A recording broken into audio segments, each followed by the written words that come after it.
Hello everyone, this is Sarang Provinciana and welcome to my YouTube channel. So for this video nga mga guys ay magsasalad ako ng pansit-pansita na tinatawag nila sa Tagalog, and sa amin naman sa waray-waray tinatawag namin itong sinaw-sinaw. Oh yes, sinaw-sinaw. I'm not sure kung sa English ay tinatawag nila itong shiny bushes. And yun nga, na-curious ako, sabi ng aming kapitbahay, ay kinakain daw ito sinasalad or iniinom nila laga, iniinom. Ayan. Ayun, na-curious lang ako. Napanood ko rin kasi siya sa 24 oras na may lalaki na hindi na makatayo at marami siyang gout sa kanyang mga joints, and after daw niyang minom ng pansit-pansitan, nakatayo na siya. So, ako, sa tingin ko parang okay naman siya. Ini-research ko din sa Google, and okay naman yung kanyang mga benefits, and maganda din siya sa mga acidic like me. So, for the go ang lola mo. Ayan nga. At marami nga kaming nakuhang pansit-pansitan, ganyan siya karami. So, ayun. Umpisahan na namin ang pag-prepare ng aming pansit-pansita na salad for the go na this.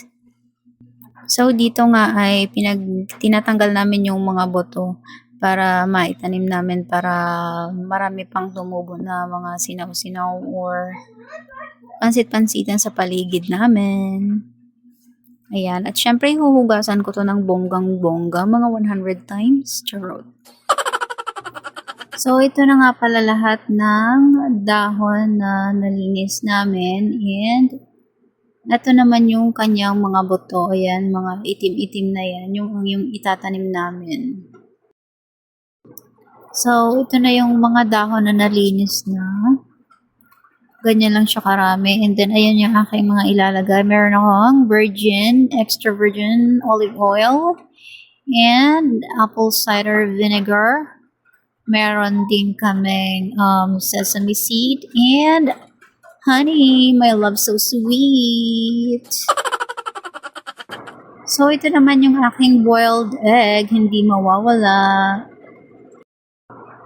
At eto na nga, at ipaghalo-halo na natin yung aking mga ingredients. Unahin ko itong boiled egg, apple cider vinegar, mga 2 tablespoon lang.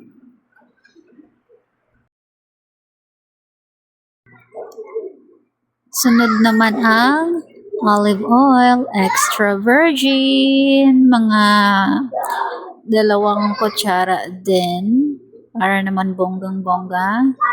And sunod naman yung honey, my love so sweet, super my love so sweet, ayan.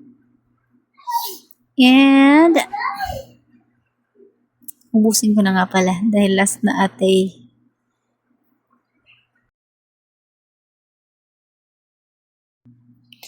And syempre, mekos-mekos na yan ng bonggang-bongga.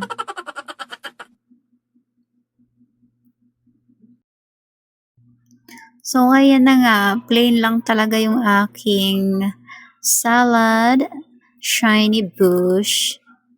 At wala akong ibang maihalo, wala kaming tomatoes. Basta yan lang, wala nang available na maihalo. So, for the go na this.